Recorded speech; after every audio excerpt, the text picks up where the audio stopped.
Welcome back to जागो दुनिया। मैं हूं फारूक हसन। मर्ज की नब्ज तक हमारा ये सेगमेंट है और हमारे साथ मौजूद हैं डॉक्टर आरिफ आमिर, गैस्ट्रोएंट्रोलॉजी के प्रोफेसर हैं फातिमा मेमोरियल हॉस्पिटल में। डॉक्टर साहब अस्सलाम वालेकुम। अस्सलाम वालेकुम। खुश आमदीद, सुबह बखैर। Thank you. How you feeling this morning? I am fine जी, thank you very much. Great, ज़बरदस्त। डॉक्टर साहब से आज हम बात करेंगे जी, गर्मियाँ जो हैं वो शिद्दत पे हैं। मई का आखिर ख़त्म हो गया, आज लास्ट डे है और जून शुरू हो गया। और June July are suppose to be the most hottest months in Punjab especially, और पूरे मुल्क में गर्मी इन महीनों में होती है। डॉक्टर साहब, गर्मियों में डायरिया की प्रॉब्लम जो है ना, एडल्ट्स में स्पेशली, बड़ों में वो काफ़ी कॉमन हो जाती है। तो सबसे पहले तो मैं ये जानना चाहूँगा, आई एम श्योर इसकी मुख्तलिफ वजूहत होंगी। बाहर का खाना जल्दी फ्रेश ज़्यादा देर नहीं रहता, अगर आप बाहर रखें ख़राब हो जाता है। वो खाने से, पानी में जरासीम जो हैं शायद वो ज़्यादा हैं, उनके पीने से। तो ये जानना चाहूँगा कि क्या एहतियाती तदाबीर आप इस्तेमाल कर सकते हैं इस बीमारी से बचने के लिए? जैसे आपने कहा, जो हमारे मुल्क में डोमिनेंट इन्फेक्शन है, ज़्यादातर जो इन्फेक्शन हैं उनका ताल्लुक जो डायरिया है उसका ताल्लुक इन्फेक्शन से है, जो कि पानी की वजह से, खाने की वजह से हो सकती हैं। तो इसलिए आप जब भी खाना खाएं, ख़ास तौर पे जब बाहर से खाना खाएं, तो बहुत एहतियात ज़रूरी है। इवन घर का जो खाना है आज, क्योंकि आजकल बिजली नहीं होती, इसको भी प्रिजर्व करना सही तरीके से बहुत ज़रूरी है। सबसे जो बड़ा कल्प्रिट आई थिंक हमारे मुल्क में है वो पानी है। हमारी पानी की जो सप्लाई है इन जनरल वो सेफ नहीं है, सैनिटाइज नहीं है। बच्चों में तो जब इस तरह की बीमारी हो तो ORS का ज़्यादा इस्तेमाल होता है। बड़ों को जब इस तरह की हो इशू, तो क्या डाइटरी रिक्वायरमेंट्स लेनी चाहिए और क्या चीज़ मतलब इस्तेमाल करनी चाहिए? आई थिंक सबसे जो हमारी बड़ी प्रॉब्लम है डायरिया की मैनेजमेंट में वो ये कि हम इंसान की हर खुराक बंद कर देते हैं। I think this is no way to treat someone. आप वैसे ही कमजोर हो रहे हैं। तो आई थिंक सबसे जरूरी चीज ये है कि अपनी डाइट मेंटेन करें। ट्रस्ट में, ये मुख्तलिफ किस्म की जो डाइट्स हैं, अगर आप खाना खा लेंगे डायरिया के दौरान तो नुकसान नहीं करेगा। हो सकता है कि आपको कुछ एक आधा उसके बाद मोशन आ जाए। हाइड्रेशन बहुत जरूरी है। आपने खुद ही जिक्र किया ORS का। आई थिंक ये बहुत इंपॉर्टेंट चीज है बड़ों में भी, क्योंकि बड़ों में भी, खासतौर पर बुजुर्गों में, dehydration is the commonest reason जिसकी वजह से इस बीमारी की पेचीदगी होती है। तो सबसे जरूरी है कि अपनी हाइड्रेशन को मेंटेन किया जाए।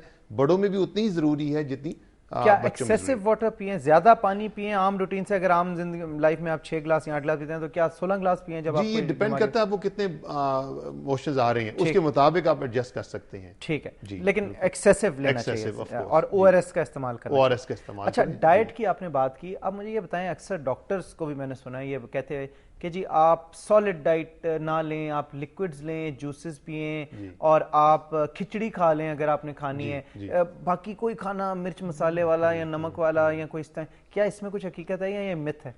आई थिंक ज्यादातर तो ये मिथ है, लेकिन ये भी याद रखें कि इस कैफियत में आपका बहुत ज्यादा शकील खाने का मूड भी नहीं होता ना इसमें। तो आई थिंक कि जो खाना आप टॉलरेट कर सकें या जो आपका दिल चाहे वो आप ले सकते हैं। डायरिया की ड्यूरेशन पे इससे कोई फर्क नहीं पड़ेगा इससे। अच्छा, वो अपना टाइम लेके उसी तरह। अच्छा, ये बताएं, एंटीबायोटिक अगर यूज करें हम डायरिया के दौरान तो इसका क्या? आई एम वेरी ग्लैड कि हमने you asked this question, because antibiotics हमारे मुल्क में इस कदर अब्यूज हैं कि मैं आपको बताऊं, इस वक्त वो काम ही नहीं करते। छींक भी आए तो एंटीबायोटिक लें। बिल्कुल। और दूसरी प्रॉब्लम ये है कि हम ड्यूरेशन जो है एंटीबायोटिक की, वो जो रिकमेंडेड है वो लेते ही नहीं। सो अगर आपको आज डायरिया हुआ है, आपने एक गोली फ्लैजिल की खा ली और कल बंद कर दी, दैट इज एब्सोल्युटली कॉन्ट्राइंडिकेटेड। आपको करना नहीं चाहिए। पूरा कोर्स लें अगर लेना है तो। और हमारे डॉक्टर्स ने भी इस मामले में आई थिंक बहुत ज्यादा एंटीबायोटिक का यूज रखा हुआ है। जो मरीज जल्दी आराम आता है डॉक्टर। और दूसरी जो आप बात करें ना, कोर्स कंप्लीट, वो इसलिए नहीं होता कि आपने जब एंटीबायोटिक इस्तेमाल करते हैं 2 दिन के बाद आप ठीक हो जाते हैं, तो आप कहते हैं मैं 8 दिन क्यों दवाइयां खाऊं यार, जब मैं ठीक हो गया। ये उसकी वजह होती है। तो इसका आपने ये बताया कि इसका साइड इफेक्ट है, गलत है, ऐसा नहीं करना। दूसरी बात ये कि अगर आप ना भी लें तो मोस्ट ऑफ द डायरिया जो हमारे सेटिंग में होते हैं वो 2 दिन में या 1 दिन में ठीक हो जाते हैं। सही। अगर बुखार रहे या स्टूल में कोई ब्लड आए, then you get concern. Okay जी, एक कॉलर की तरफ चलेंगे डॉक्टर साहब। अस्सलाम वालेकुम। हेलो अस्सलाम वालेकुम जी। वालेकुम अस्सलाम जी, कौन बोल रहे हैं? लिया से तजम्मुल अर्ज कर रहा हूं जी। तजम्मुल साहब, लिया से आप बात कर रहे हैं, मुझे बड़ी खुशी हो रही है। आपको सुबह बखैर कहूंगा और ये दरखास्त करूंगा कि अपने टीवी सेट की आवाज बंद कर दें, वरना आपकी बात हमसे नहीं हो सकेगी। इसमें गुजारिश करनी है डॉक्टर साहब से। जी करें। डॉक्टर साहब से बात करा दें। बात सुन रहे हैं आपकी। अस्सलाम वालेकुम डॉक्टर साहब। अस्सलाम वालेकुम जी। अस्सलाम वालेकुम। डॉक्टर साहब, गुजारिश करनी है, हमारा एक दोस्त है, उसकी बेटी है तकरीबन 7 साल 6 साल की जी। वो 5-6 माह से उसको जिससे कहते हैं पॉलिटी बिल्कुल नहीं आती। कब्ज होती है 3-3, 4-4 दिन, 5-5 दिन, वो नहीं करती। और जितनी भी उसे मेडिसिन देते हैं उससे उसको कोई रिजल्ट नहीं मिलता। जब भी डॉक्टर को दिखाया तो डॉक्टर ने कहा ये मेडिकल पे इसको कोई प्रॉब्लम नहीं है। वो ज़हनी तौर पर जो है ना कबूल ही नहीं करती, और फिर उसे एनीमा देना पड़ता है। 3-4 दिन के बाद उसे एनीमा देना पड़ता है, तब उसका रिजल्ट उसको मिलता है। अगर अदरवाइज जितना भी खाती है, खाना पीना ठीक है, चलना फिरना उसका ठीक है, सेहत उसकी बिल्कुल ठीक है, हर लिहाज से वो ठीक है।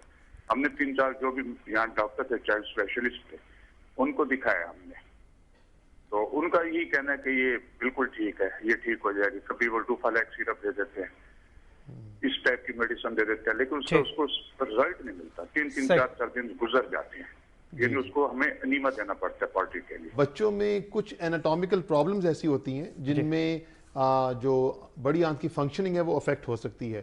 सो मैं तजम्मुल साहब को मशवरा दूंगा कि लाहौर में जो चिल्ड्रंस हॉस्पिटल है ये इसमें अपनी बच्ची को दिखाएं, because this could be an anatomical problem. दूसरा, I think we are too obsessed by the fact कि डाइट से ही हमेशा कब्ज का ताल्लुक होता है। There are some underlying conditions जैसे थायराइड की डिजीज, उसमें भी कॉन्स्टिपेशन हो सकती है। अच्छा। सो सिर्फ डिसरिगार्ड कर देना और कहना है कि जी डाइट से मैं कंट्रोल करूंगा, प्रॉब्लली ठीक नहीं है। डॉक्टर की इवैल्यूएशन। कॉन्स्टिपेशन में डाइट चेंज करनी चाहिए जी, अपने आप को सब्जी, फल, इन चीजों में अगर आप इजाफा करें, और पानी की इंटेक बहुत जरूरी है, पानी की इंटेक ज्यादा करें। बिल्कुल डॉक्टर साहब का बहुत शुक्रिया हमें ज्वाइन करने का, बड़ी यूजफुल और पर्टिनेंट इन्फॉर्मेशन एक बड़े ब्रीफ और समराइज तरीके से बताते हैं, बड़ा मजा आता है। इस वक्त चलेंगे जनाब हम अपने अगले सेगमेंट की तरफ, लेकिन अगले सेगमेंट जाने से पहले एक छोटी सी ब्रेक लेंगे। और ब्रेक के अलावा आपको ये बता दूं कि हमारे अगले सेगमेंट में कौन कौन होगा। बिलाल कुतुब भी होंगे कुतुब नामे में, और शिराज उपल होंगे गेस्ट स्टार में। सो स्टे ट्यून टू जागो दुनिया। जागो जागो जागो दुनिया, जागो जागो।